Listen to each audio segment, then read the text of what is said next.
কার কিরকম প্রবলেমগুলো। বাট আমার এখনো মনে আছে আমি যখন আমার অ্যাডমিশন সিজনে যখন ভর্তি পরীক্ষা খুবই সন্নিকটে চলে আসছিল, তখন যখন আমি পড়তে বসতাম অঝরে আমার চোখ দিয়ে পানি বের হতো। আমি যখন মানে শুইলেও আমার চোখ দিয়ে পানি বের হতো। আমি মনে হতো মাথার মধ্যে টেনশন, এটা পারি না, ওইটা পারি না, এই পারি না, সেই পারি না, তাহলে আমি কি চান্স পাবো? এত মানুষ পরীক্ষা দেবে, আমি কি চান্স পাবো? এই কথাগুলো মাথার মধ্যে সারাদিন কিলবিল কিলবিল কিলবিল করতো। আর তখন চোখ দিয়ে অঝরে পানি বের হতো। আলটিমেটলি পড়ার নামে কিছুই হতো না। আমি জানি না তোমরা কারা কি কি এই প্রবলেমগুলো ফেস করো। তোমাদের যদি ভাইয়ের মতো এই প্রবলেমগুলো যদি তোমরা ফেস করে থাকো, তাহলে এই ভিডিওটা তোমার জন্য। যখনই তুমি অনেক হতাশ হয়ে যাবা, যখনই তোমার দ্বারা মনে হবে যে আমার দ্বারা মনে হয় আর এই তৈরি দিতে পারবো না, আমি আমার দ্বারা মনে হয় এই অ্যাডমিশন যুদ্ধটাকে আমি ওভার করতে পারবো না, আমি মনে হয় সফল হতে পারবো না, বাইরে ছোট্ট ভিডিওটা বাইরে কয়েকটা কথা বলে তখন একটু মনোযোগ দিয়ে শুনে ভিডিওটা একটু সেভ করে রাখবে। প্রথমত আমি তোমাকে যেটা বলবো সেটা হচ্ছে, যখন তোমার মধ্যে খুব বেশি হতাশা কাজ করবে যে আমার দ্বারা হবে না, তখন দেখবা তুমি যতই মানে তখন তোমার অটোমেটিক দেখবা চোখ দিয়ে পানি বের হওয়ার মতো একটা অবস্থা তৈরি হয়ে যাবে। তখন তুমি যতই পড়তে চাইবে না, তুমি আসলে চাইলে পড়তে পারবে না। মানে পড়তে গেলে তোমার তখন ঘুম চলে আসবে, কারণ তোমার মন ঠিক নেই, তোমার মাইন্ড রিফ্রেশ নেই। তো ওই সময় তুমি যেটা করবা, জাস্ট চোখের মধ্যে একটু পানি দিবা বা মুখের মধ্যে একটু পানি দিয়ে দিলে একটু ফ্রেশ হবা। ফ্রেশ হওয়া মাথাটা ঠান্ডা করে জাস্ট 2টা মিনিট একটু নিজেকে সময় দিবে, জাস্ট একটু বসো। জাস্ট চিন্তা করো, তুমি তোমার নাম ধরে বলো সুফিয়ান, বা তোমার যে নাম, জাস্ট চোখটা বন্ধ করে জাস্ট নিজের নাম ধরে বলবে যে সুফিয়ান, তুই যে এখন হালটা ছেড়ে দিতে চাচ্ছ, কার জন্য হাল ছেড়ে দিবি? তোর নিজের খারাপ লাগতেছে, তোর কাছে মনে হচ্ছে তুই আর পারবি না, নিজের জন্য হাল ছেড়ে দিবি। বাট তুই দেখ, তোর দিকে তাকিয়েছে আরো 4টা চোখ, যে 4টা চোখ, 2টা চোখ তোর বাবা, 2টা চোখ তোর মায়ের, ওরা তো তাকায় আছে তোর থেকে। ছোট্টই জীবনে তোর জন্য কি না করছে, বাট তুই তোর আব্বু আম্মুর জন্য কি করছিস, কি জিনিস তাদেরকে দিতে পারছিস যেটা নিয়ে তোর আব্বু আম্মু তোকে নিয়ে গর্ব করতে পারে? এরকম কোন জিনিসটা তোর আব্বু আম্মুকে তুই দিচ্ছিস? তুমি দেখো তো, ছোট্টই জীবনে তুমি তোমার বাবা মাকে গর্বের সহকারে তাদেরকে গর্বিত করতে পারার মতো বা তারা গর্ব সহকারে বলার মতো কি এমন জিনিস দিচ্ছে?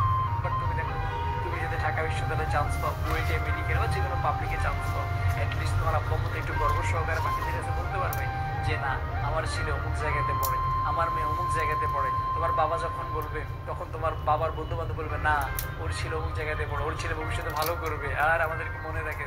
তোমার মা গর্ব সহকারে বলবে, তখন তোমার খালা, আত্মীয় স্বজন যারা, ওরা তোমাকে আলাদা একটা ভ্যালু দিবে, তোমার মাকে ভ্যালু দিবে, তোমাকে ভ্যালু দিবে। সে ছোট্ট এই জীবনে তোমার আব্বু আম্মুকে একটু সম্মান দেওয়া, এই ছাড়া তুমি কি দিতে পারবে এই জীবনে? হ্যাঁ, একটা সময় হয়তো তুমি তোমার আব্বু আম্মুকে টাকা দিবা, বাট টাকা দিয়ে কখনো সম্মান কেনা যায় না। এই ছোট্ট বয়সে আমি আমার বাবা মা তো এখনো বলে, আমি আমার বাবা মা যে গর্বের সহকারে করে আমার ছেলে এই জায়গাতে পড়ে, ওই জায়গাতে পড়ে, এর যে সম্মান মনে হয় না তুমি বাবা মাকে আর তুমি দিতে পারো না। তুমি দেখো তো, যখনই তোমার মধ্যে খুব বেশি হতাশা চলে আসবে, জাস্ট চোখটা বন্ধ করো। যারা ভিডিওটা দেখবে প্রত্যেকে একটু চোখটা বন্ধ করো, চোখটা বন্ধ করে জাস্ট একটু ফিল করো।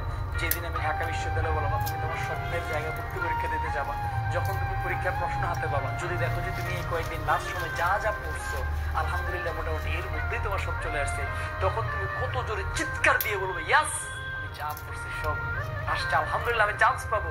বাট ওই দিনে ওই মুহূর্তে যদি তোমার কাছে মনে হয় আমি লাস্ট কয়েকদিন হয়তো এই টপিকগুলো যদি আমি পড়ে যাইতাম, আজকে এই জায়গা থেকে প্রশ্ন আসছে, হয়তো আমি হাল ছেড়ে দিচ্ছি, আমি ভেঙে পড়ছি, আমি এই জায়গাগুলো আর পড়ে যাইনি, বাট এই জায়গাগুলো যদি একটু ফোকাস করতাম, আজকে তো আমার পরীক্ষাটা অনেক ভালো হতো।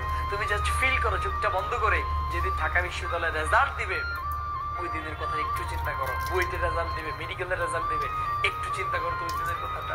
মনে করো সকাল এখন 10টা বাজে, ঢাকা ইউনিভার্সিটির রেজাল্ট দিবে, ওয়েবসাইট জাম, তুমি ঢুকতে চাইতেছো বাট ঢুকতে পারতেছো না, ঠিক হয়তো আধা ঘন্টা পরে তুমি ওয়েবসাইট ঢুকতে পারছো, অনেক কাপাকাপির মধ্যে তুমি তোমার রেজাল্টটা দেখছো বা রেজাল্টটা দেখার জন্য ওয়েবসাইটে ক্লিক করলাম, লগ ইন করলাম, অনেকক্ষণ পরে তুমি তোমার রেজাল্টটা পাইছো।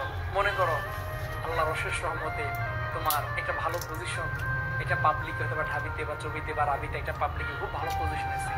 জাস্ট ওই দিকটার কথা ফিল করো, যখন তুমি রেজাল্টটা পাবা তুমি কাকে প্রথম জানাবা? তুমি তোর আব্বুকে জানাবা নাকি আম্মুকে জানাবা নাকি আল্লাহর কাছে আগে 2 রাকাত নফল নামাজ পড়বা?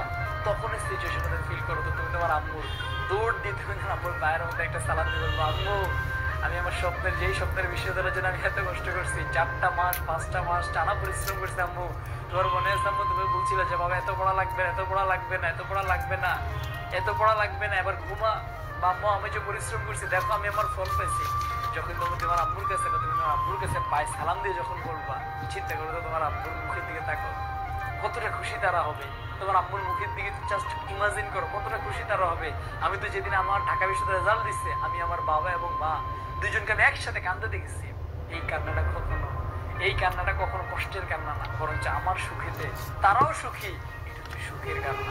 তো তোমার কি একটা বড় মনে চায় না জাস্ট ওই দিনটার কথা ফিল করো? তুমি তোমার রেজাল্টের কথা বলছো, আর তোমার আব্বু আম্মু, তখন তোমার আব্বু যদি বাসায় থাকে হয়তো তোমাকে জড়াই ধরে বলবে সার্থক, আমার ছেলে সার্থক। জাস্ট ওই দিনের কথাটা ফিল করো, যখন তোমার মধ্যে খুব বেশি হতাশা মনে হবে। নিজের আব্বু আম্মুর চেহারাটা একটা বড় ফিল করো যে আমি যখন রেজাল্ট দিতে যদি চান্স হয়, আমি আব্বু আম্মুকে বলবো, তারা কি অবস্থা হবে তখন, তাদের আমার কি অবস্থা হবে। এরপরে তুমি কাকে জানাবা? তোমার বন্ধু বান্ধবদেরকে যখন তুমি জানাবা,